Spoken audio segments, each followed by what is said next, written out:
Olá, boa tarde de novo. Bom, então agora nós começamos o GT3 e na sequência o GT4. O GT3 ele vai falar sobre narrativa de desinformação e o GT4 sobre tendências de comunicação e educação. Nesse GT agora nós temos a participação como mediadora, né, da professora Viviane Ongaro. E na sequência, no GT4, nós teremos a professora Igley Spinelli, que vai fazer a mediação, tá? Então, eu vou já deixar a palavra aqui com a Viviane, que vai poder fazer né, intermediar aí a apresentação dos trabalhos de hoje. Muito obrigada, Viviane, pela participação e é com você a palavra. Bom, boa tarde a todos, né? Com imenso prazer que eu estou aqui, é a primeira vez que eu estou participando aí do SICOM, mas agradeço muito, né, por estar participando, principalmente sobre essa questão aí que a gente vai estar no GT falando sobre desinformação. Eu sou professora aqui em Curitiba, só para que vocês me conheçam, né? Trabalho com jornalismo e com publicidade e propaganda, e eu sou doutora aí em educação pela Universidade Federal de Santa Catarina, tá ok? Então vamos começar os trabalhos, né? O primeiro trabalho a ser apresentado, o tema dele é Marketing de Influência e Competências Midiáticas, análise da divulgação de jogos de aposta pela influenciadora Thaís Carla. Quem vai mostrar esse trabalho é a Alice Martins de Abreu. A Alice acabou enviando, né, um e-mail, um vídeo, né, para que seja apresentado agora, então nós vamos assistir o vídeo da Alice. Lembrando a vocês, aos participantes, né, que perguntas podem ser feitas pelo chat, né? Nós vamos ter até 15 minutos aí para a apresentação dos trabalhos.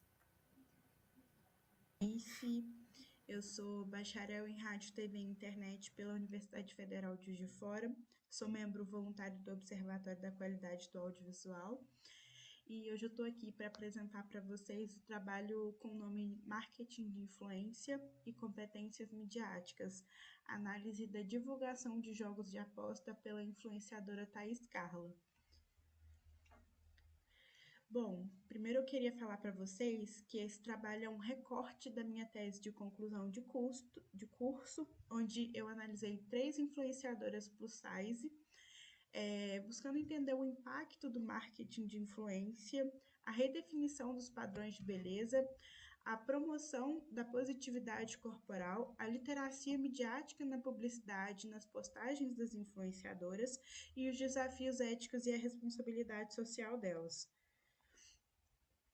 Mas o foco hoje é a Thaís Carla. A minha análise foi feita de maio a setembro de 2023, onde eu coletei todas as postagens que ela fez no perfil dela. Eu trouxe aqui para vocês um videozinho para a gente só conseguir entender um pouquinho mais sobre ela, ver um pouco do conteúdo que ela posta.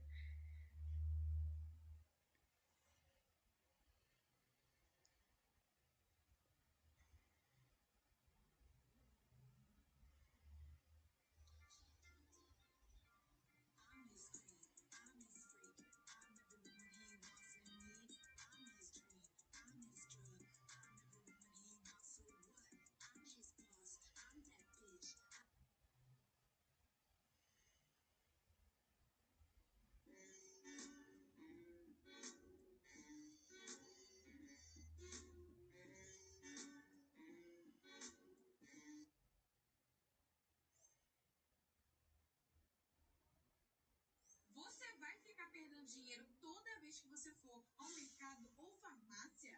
Agora, com as suas notas fiscais do mercado ou farmácia, você garante um cashback. É muito fácil.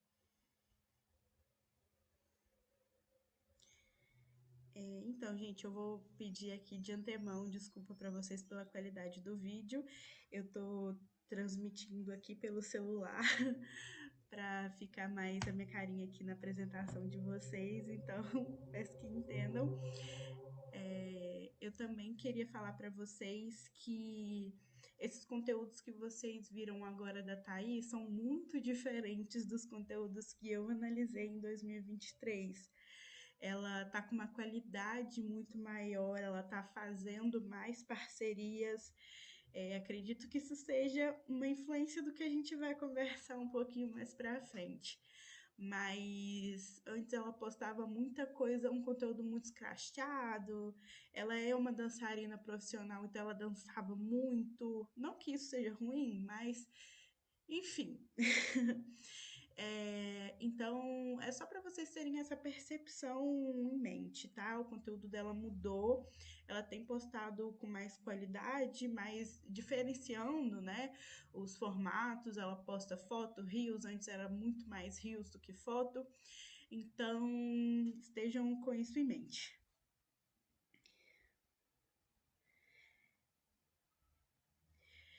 Então, qual que é o objetivo desse trabalho? A gente buscou examinar o impacto da promoção de jogos de aposta por influenciadores digitais, com foco na Thaís, como este estudo de caso. A gente também queria analisar a promoção de conteúdo controverso, como que isso afetava a confiança dos seguidores e a credibilidade do influenciador, e também discutir os dilemas éticos relacionados à responsabilidade social do marketing de influência. Ixi, cortou ele um pouquinho. O enquadramento teórico. A gente usou a ISAF, que eu acredito que seja a maior pesquisadora, o maior nome quando a gente fala de marketing de influência, né? A gente usou o contexto dela como marketing de influência como um canal de conexão direta entre as marcas e o público. O Jenkins, que os influenciadores emergem da cultura participativa, mediando opiniões e comportamentos, e a gente usou como objeto teórico para análise, né, como enquadramento teórico mesmo, as competências midiáticas de Ferrez e Piscitelli, abordando a responsabilidade social e a necessidade de alinhamento de valores éticos. Como que foi a análise, né?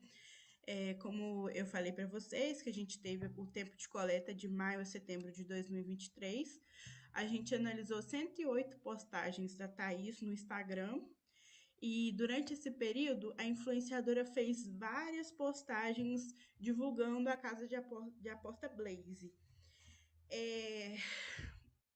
Um ponto relevante para a gente discutir, por mais que não esteja dentro do período de coleta, eu acho importante a gente falar para a gente realmente colocar em questionamento essa ética da influenciadora, né? Como eu já disse, esse é um recorte do meu trabalho de conclusão de curso. Então, enquanto eu escrevia, né, eu ainda estava de olho nas influenciadoras que eu tinha analisado, e acabou que durante esse período, no dia 17 de setembro, o Fantástico lançou uma matéria sobre influenciadores digitais que divulgavam casos de aposta e como isso lesava os seguidores e tudo mais. E a Blaze foi a principal casa que o Fantástico mencionou, e a Thaís estava divulgando a Blaze. E logo depois, né, dessa matéria, ela apagou todos os conteúdos com a Blaze, e um tempo depois ela foi divulgar o jogo do aviãozinho, né? Então, é uma questão, assim, até relevante para a gente discutir aqui, né? E o enquadramento nas competências midiáticas, na dimensão de ideologias e valores, no âmbito da expressão, no indicador capacidade de aproveitar as ferramentas do novo ambiente comunicacional para se comprometer como cidadão ou cidadã de modo responsável na cultura e na sociedade, a gente percebe que faltou, né? Vamos passar para o próximo. E qual que foi a nossa conclusão inicial? A promoção de jogos de aposta por influenciadores como a Thaís gera um conflito entre os interesses financeiros e a responsabilidade ética. A confiança do público é abalada especialmente quando os conteúdos promovidos não estão alinhados com valores sociais e éticos esperados. Influenciadores arriscam perder a credibilidade ao não considerar as implicações sociais de suas ações de marketing. E, por fim, a pesquisa aponta uma necessidade deles de adotarem uma postura mais consciente e responsável na promoção de qualquer publicidade. Eles precisam de mais competência midiática para exporem as publicidades que eles fazem, né? Por fim, estou colocando aqui para vocês as minhas referências. E muito obrigada, pessoal. Peço desculpa por não poder comparecer à apresentação. Nesse momento, estou fazendo uma prova. Então, boa sorte para todo mundo que apresentou hoje. E é isso. Obrigada, gente. Bom, obrigada, né, Alice, que se prontificou aí, né, a enviar o vídeo para nós, falando de um tema tão pertinente, né, em relação a essa questão aí dos influenciadores e das bets. Agora nós vamos para o segundo trabalho. O trabalho vai ser apresentado pelo Adriano de Almeida Gadben. Né? Por favor, Adriano, se eu falei seu sobrenome errado, me perdoe. O título do trabalho é Pablo Marçal e sua campanha eleitoral. A relação entre desinformação e afetividade. Seja bem-vindo, Adriano. Olá, boa tarde. Obrigado, professor Viviane. Falou certinho, sim. Meu sobrenome é Gadben. Eu sou doutorando em comunicação e práticas de consumo na SPM São Paulo. Minha orientadora é a professora Egla Spinelli e eu venho desenvolvendo a tese sobre o tema desinformação. Na verdade, eu cheguei a um ponto agora de entrar na leitura sobre o desenvolvimento do tema de arquitetura da desinformação e trago aqui alguns aspectos para serem analisados, olhando um pouco para a campanha política que vem ocorrendo na cidade de São Paulo, né? Fiz um recorte em especial durante um período para com que a gente possa trazer aqui para discussão e vem falando então sobre o candidato Pablo Marçal e a sua campanha eleitoral, a relação entre a desinformação e afetividade. Rapidamente, para a gente poder falar um pouquinho sobre o resumo desse trabalho, a desinformação é um assunto em discussão, né, há algum tempo, onde a gente faz uma leitura em relação também à tecnologia presente no dia a dia, com a explosão de plataformas midiáticas, e é este fenômeno que vem atingindo uma proporção, né, cada vez mais inimaginável. A lógica deste uso criminoso da cultura digital consiste na definição de temas e na publicação e propagação estratégica de mensagens sobre aquilo que certo grupo social deseja ler ou ver, mesmo com que o fato sendo inverídico, né? A discussão gira em torno de como a desinformação aliada à tecnologia atinge altos níveis na sociedade, mundo afora. Trazemos para esse momento aqui deste artigo alguns estudos, né, que mesclam sentimentos como afetos e emoções às causas, e em específico na campanha para a Prefeitura de São Paulo, um desses candidatos que despontam à frente nas pesquisas, ou pelo menos ele está entre os 3 que mais obtém votos nesse momento, Pablo Marçal, ex-coach, que utiliza bem seu grande número de seguidores nas redes sociais para ampliar seu alcance nas principais bases eleitorais do município. O objetivo desse trabalho é mostrar como a desinformação, aliada aos aspectos, né, tecnológicos, enfim, cria um sentimento de crença nas pessoas via redes sociais. A metodologia desse trabalho, então, eu trouxe para cá análise dos principais posts publicados na rede social Instagram, pelo perfil do candidato, @PabloMarçal_SP, esses posts, os de maior engajamento.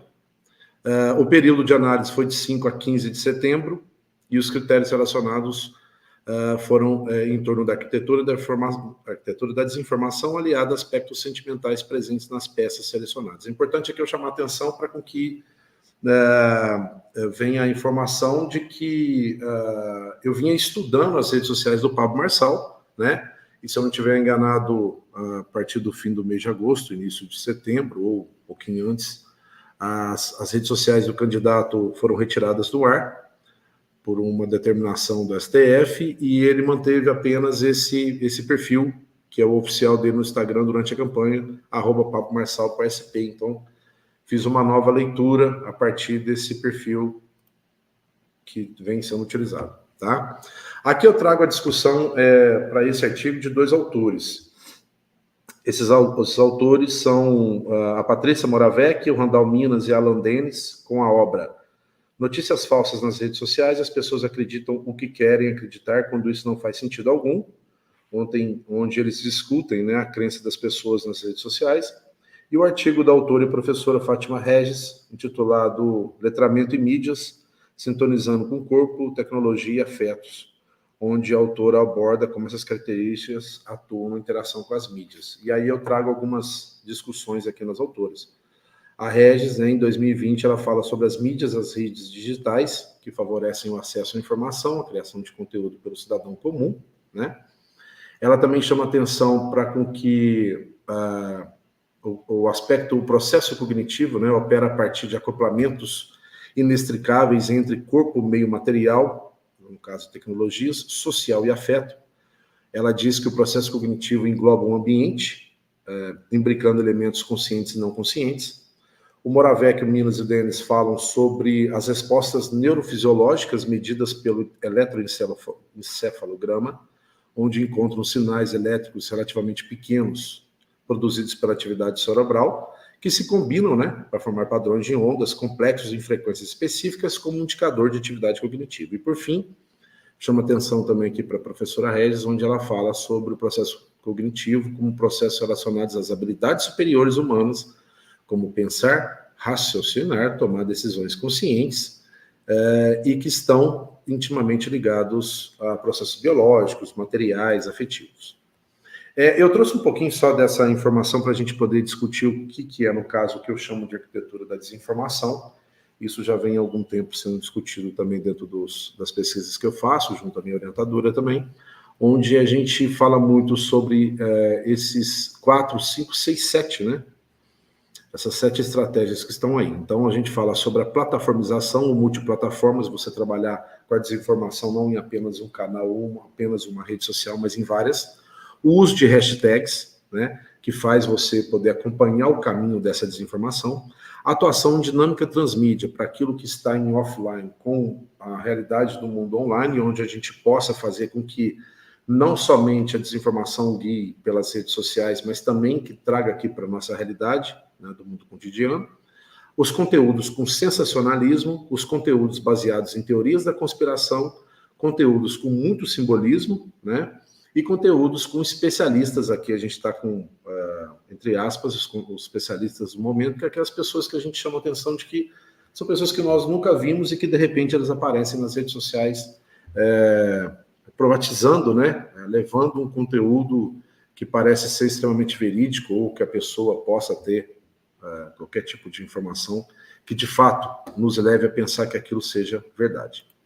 E aí a gente traz a análise das peças, né? Essa primeira peça de enorme engajamento do candidato é uma peça em questão onde o candidato é questionado pelo jornalista do debate, de um debate do qual ele participa, porque ele se considera o mais preparado para ser prefeito da cidade de São Paulo. Aqui, no caso da desinformação, o candidato fala que é vergonhoso estar disputando com alguém. Isso é até um pouco de uma força maior do candidato quando ele fala que é absurdamente alguém espantoso disputar algo com ele, né? É uma fala dele que chama bastante atenção. Ele fala também que todos os demais têm rabo preso. Eu estou trazendo para cá exatamente o linguajar do candidato. E diz também que a Prefeitura de São Paulo vai ficar na mão de 2 esquerdistas. Essa é a desinformação que ele contempla durante toda a sua fala, durante esse vídeo. As relações de afetividade estão em utilizar uma linguagem popular, a presença de uma trilha emocional durante todo o vídeo. Ele utiliza muito a esperança, né, como um argumento de decisão, e ele fala da ausência de inteligência emocional dos outros candidatos. A peça número 2, de também enorme engajamento, em questão, o candidato é questionado pelo apresentador do podcast sobre a sua possível ida para o segundo turno. Aqui, os trechos que nós podemos detectar dentro da arquitetura da desinformação e dos conteúdos que estão contemplados aqui pelo candidato. Ele diz, então, que o candidato diz que vai ganhar no primeiro turno.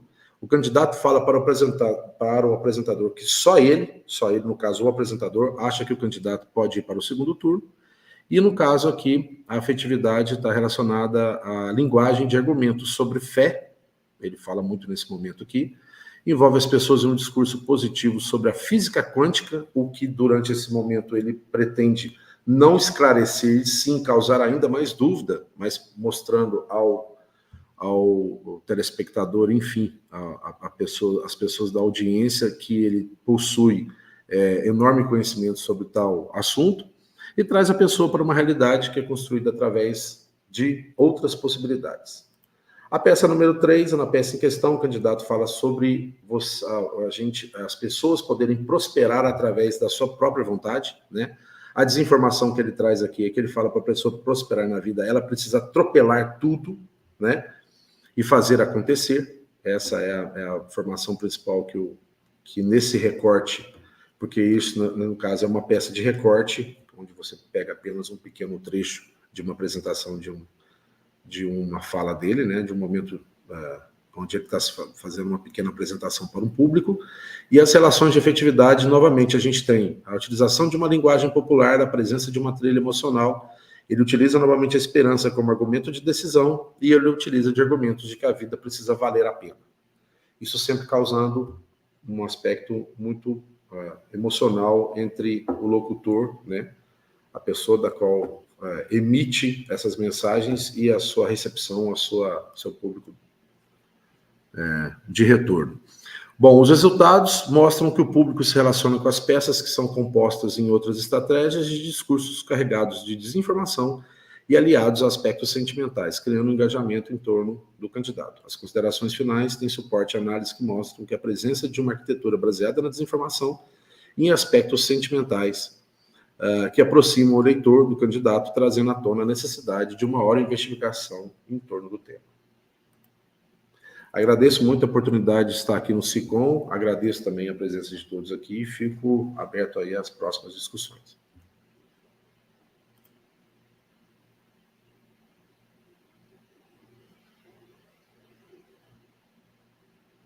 Olá.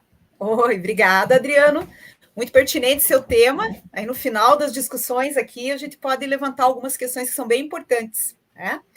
Muito obrigada mesmo. A próxima apresentação fica a cargo da Bárbara Bastos de Lima Duque, que fez um trabalho com a professora Gabriela Borges.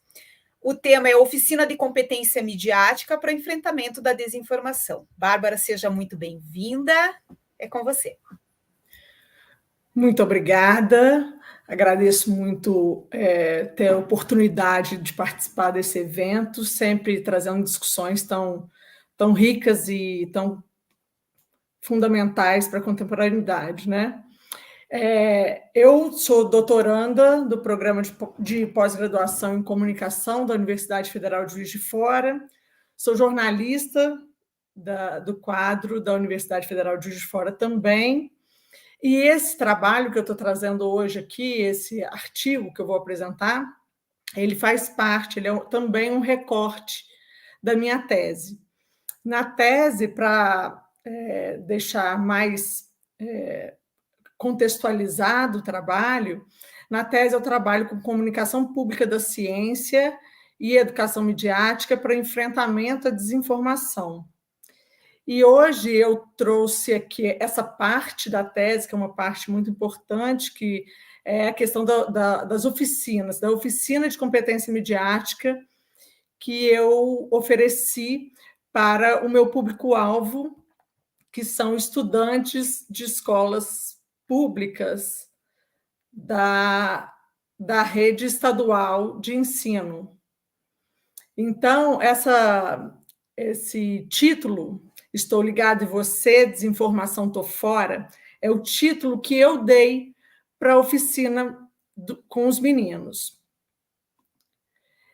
Meu público-alvo, como eu falei, são estudantes do primeiro ano do ensino médio de uma escola pública.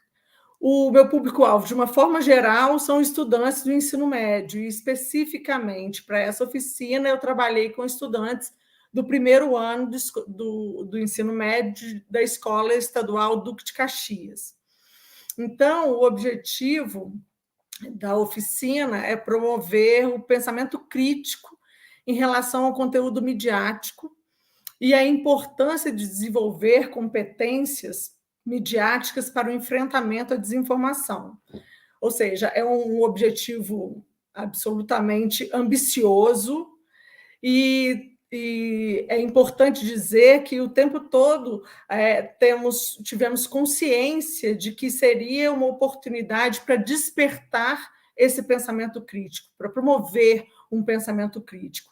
Então, nós desenhamos essa oficina toda com base na teoria do Ferrez Psitelli de competência midiática, sendo que nós trabalhamos de uma forma muito participativa e que esses conceitos todos fossem trabalhados de forma que os meninos nem percebessem exatamente o que estava sendo trabalhado ali, né? Todo o processo foi construído coletivamente. Então, nós utilizamos a metodologia de aprendizagem baseada em projetos, ou seja, né, que previa uma participação ativa dos estudantes, com execução de trabalhos sob a orientação do pesquisador, para aquisição de determinados conhecimentos, habilidades e valores, mais uma vez, dentro da ideia de desenvolver competências midiáticas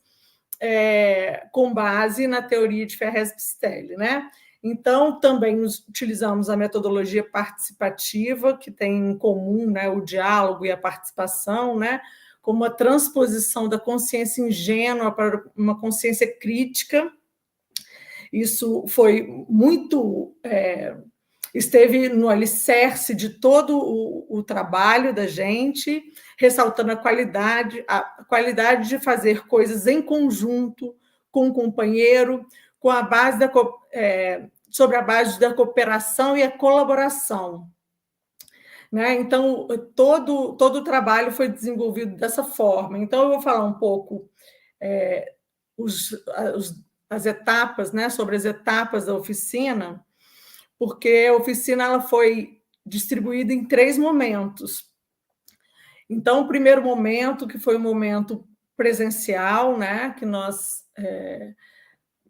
nos apresentamos na própria escola, presencialmente, com os meninos, e nós pedimos ao professor que colaborou com a iniciativa que propiciasse um ambiente diferente da sala de aula, para que eles entendessem que aquela proposta não seria uma aula, não seria uma palestra, seria uma configuração nova. Então, nós fomos para um anfiteatro, nós organizamos o anfiteatro em um semicírculo, para que a gente pudesse conversar, trocar experiências. Então, a partir da exposição do pensamento deles a respeito do assunto, né, provocado por nós trazíamos um conceito, né, com base no estudo que nós desenvolvemos.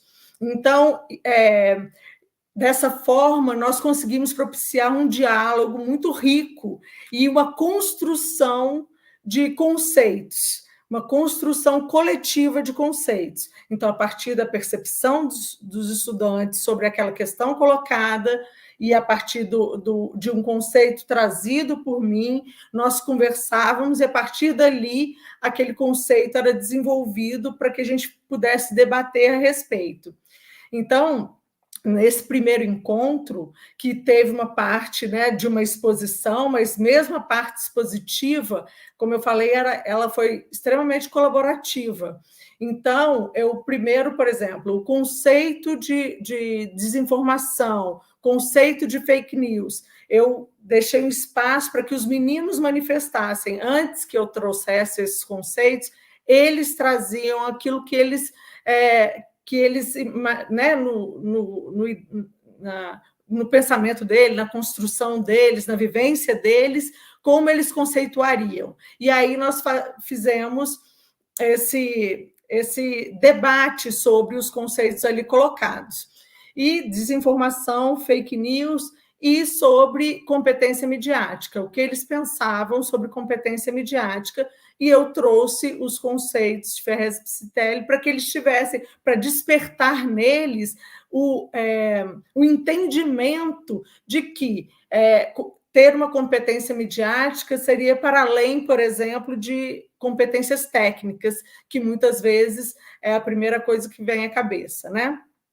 Então, nesse primeiro momento, foram duas horas que nós fizemos essa conceituação, para que estivéssemos todos no mesmo nível, em termos de conceito, que eles estivessem pensando a mesma coisa e refletindo junto sobre aquelas questões, para que ao final desse primeiro encontro eles percebessem de forma mais palpável o tamanho do desafio que é enfrentar o problema da desinformação disseminada em larga escala via redes sociais.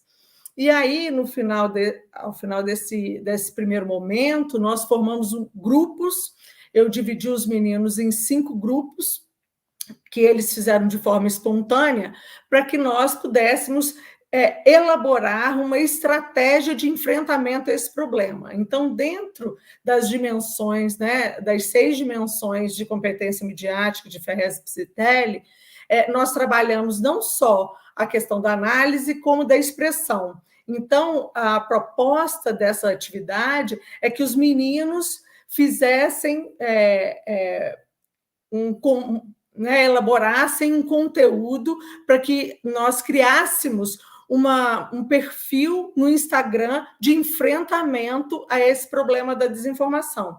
Então, que nós não só pensássemos como enfrentar esse problema da desinformação, não só para defesa dos meninos, né? Para que eles tivessem um pensamento crítico e exercessem a cidadania deles de forma somente como receptores, e sim que eles pudessem propor algo para agir de forma ativa, né? Tivesse essa cidadania ativa também nas redes sociais, né?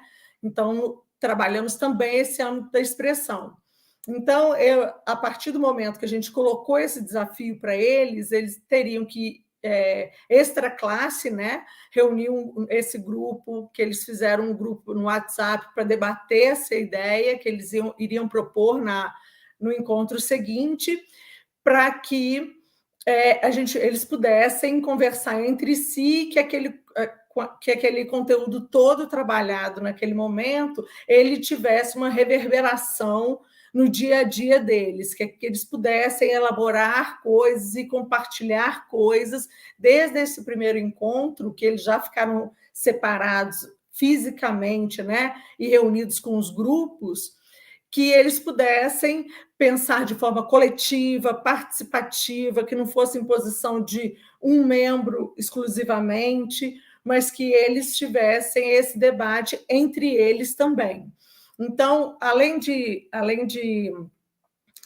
separar, dividir entre os grupos, nós também colocamos uma pessoa como uma liderança, não uma liderança hierárquica, mas uma pessoa que ficaria responsável pela articulação das ideias e pudesse trazer essa proposta no terceiro encontro, que foi essa dinâmica 100% prática, que também presencialmente, evidentemente, numa sala de informática da escola, que eles puderam, então, apresentar aquilo que eles haviam elaborado no momento extra-classe, né? Então, como eu falei, foram formados os 5 grupos, com um coordenador, e eles puderam para criar esse perfil, né, no Instagram, que seria gerenciado por eles e todo o conteúdo seria produzido por eles também. Então, a segunda etapa, né, presencial, nós fizemos a abertura desse segundo encontro falando sobre o enfrentamento àquele problema real que nós tínhamos percebido no último encontro, né? Então, cada grupo, apesar de ter esse líder, eles, mais uma vez, reuniram para colocar em um esquema que eu trouxe para eles, esquematizar a proposta de publicação. Então, dentro desse esquema, eles deveriam colocar, né, propor um nome e uma imagem para o perfil, a intenção da mensagem, aí seria da mensagem que eles desenvolveriam ali, qual a intenção, o que inspirou, o que eles o que eles gostariam de falar e para quem e com que intuito, o que eles gostariam que as pessoas fizessem, que os receptores, né, as pessoas que vissem aquela mensagem, o que eles queriam que as pessoas fizessem com aquilo, né? Então, estratégia para furar bolha, porque a gente trabalhou também muito o conceito de bolha em função de por que muitas vezes um conteúdo com base no conhecimento científico não chega até eles, enfim. E aí eles elaboraram também estratégias para furar a bolha, para que esse conteúdo pudesse chegar até os estudantes, que foi o público-alvo que nós definimos coletivamente também, que seriam os estudantes da idade deles, né? Tanto da escola quanto de outros colégios. E a proposta de cores, a hashtag que eles usariam e a legenda dos posts. Então, a partir do momento que eles estruturaram essa proposta, eles fizeram que não necessariamente o que nós chamamos de líder, né? Que eles apresentassem essas propostas para os outros estudantes, né? Para que os outros estudantes pudessem opinar também, pudessem contribuir com o produto final, né? Então, as propostas foram avaliadas, houve um pequeno debate e, por fim, a criação da página e dos conteúdos e a proposta de conteúdo que eles fizeram. E aí, nós, dentro desse recorte, né, dentro dessa proposta de oficina, a ideia de avaliação de resultado é muito em função da participação dos estudantes, né?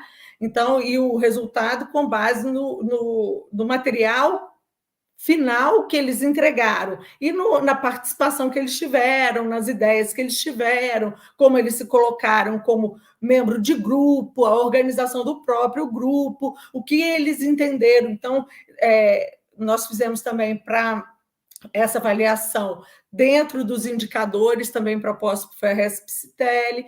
Então, analisamos os projetos, a motivação para aprender, né? A atitude em relação ao problema apresentado e a avaliação final do conteúdo. Então, tendo em vista uma participação ativa acima do esperado e análise do material desenvolvido, concluímos que a ação obteve sucesso no que diz respeito à apropriação do conhecimento trabalhado e à motivação para que eles contribuam para uma solução desse problema de forma ativa no dia a dia, para além das atividades do projeto. Então, finalizo, eu coloquei para ilustrar esse último slide, que eu finalizei também no nosso primeiro dia de apresentação, que eu me preocupei muito com a linguagem para que eles pudessem, para que eu conseguisse trabalhar com uma linguagem mais próxima à linguagem deles, também com um pouco de humor, e sempre provocando a participação deles. Muito obrigada. Obrigada, Bárbara. Muito interessante, né? Os trabalhos que foram apresentados no GT, algumas reflexões muito importantes que me levaram a pensar em algumas coisas, né? Então, fazer algumas considerações aqui. Eu vi aqui que nos comentários, né, ainda não tem perguntas, se alguém gostaria de fazer uma pergunta, por gentileza, né, se manifeste ali nos comentários, mas algumas considerações que são bem importantes, né? No trabalho do Adriano, né, a questão muito de falar dessa questão do Pablo Marçal, né, da influência do Pablo Marçal dentro dessa questão do meio político, tá? E me remeteu muito às informações que hoje chegaram, né? Tanto a questão do que ele falou, que hoje ele disse, né, que mulheres não votem mulheres, porque elas são inteligentes, e por o advogado dele ter sido flagrado ali, né, rasgando a camisa do assessor lá naquele episódio que ele teve um problema com o assessor de imprensa do Nunes. E todas essas informações chegam para a população e ele continua ali, né, naquele meio ainda, continua ainda tendo muitos eleitores, muitas pessoas apoiando ele. Então, esse trabalho que o Adriano trouxe muitas reflexões sobre isso, porque a gente fica pensando a importância, né, de hoje dessa questão da educação midiática e a importância que tanto professores quanto comunicadores, quer dizer, nós que estamos dentro da área da comunicação, temos em todo esse processo, né, para tentar abrir aí essa questão de tentar movimentar essa discussão para trazer para a sociedade pautas que ela consiga compreender. Né? Então, a questão do letramento midiático, do desenvolvimento de competências midiáticas, quanto isso é importante. Né? E, obviamente, o trabalho que a Alice trouxe aqueles elementos, né, dos influenciadores, e que também está em discussão hoje na mídia, né, principalmente a questão do caso da Deolane Bezerra. Então, são elementos também, né, muito interessantes. E o trabalho que a Bárbara traz para a gente, né, dessa questão desse olhar do adolescente, do jovem. Até, Bárbara, o meu trabalho, a minha tese de doutorado foi também sobre desinformação, e eu também tive essa oportunidade de fazer oficinas, né? Então, como esse jovem olha esse mundo, e essas reflexões que traz para nós ali, o que esse jovem pode levar para casa, né? O que ele pode trazer, ele pode aprender dentro desse universo escolar e pode levar e replicar para casa. Porque hoje a gente sabe que esse universo da desinformação está muito atrelado ao universo adulto. E o universo adulto é que menos acredita que determinado conteúdo é realmente um conteúdo de desinformação. Ele recebe e replica, sem pensar. Então, esse adolescente, esse jovem, como ele pode estar nesse contexto? E como nós temos essa responsabilidade, ok? Mas foi muito, muito interessante. Eu acho, assim, que mais eu aprendi, né? Então, é muito, muito interessante no sentido de trocarmos informações sobre essa temática que é tão importante, que é a desinformação, ok? Agradeço, né, que a gente está encerrando o GT, o próximo GT é bem grande, tá? Então, agradeço aí o SICOM pelo convite, e agradeço aí as pessoas que estão assistindo e também as pessoas que trouxeram trabalho aí para contribuir para essas discussões. Muitíssimo obrigada.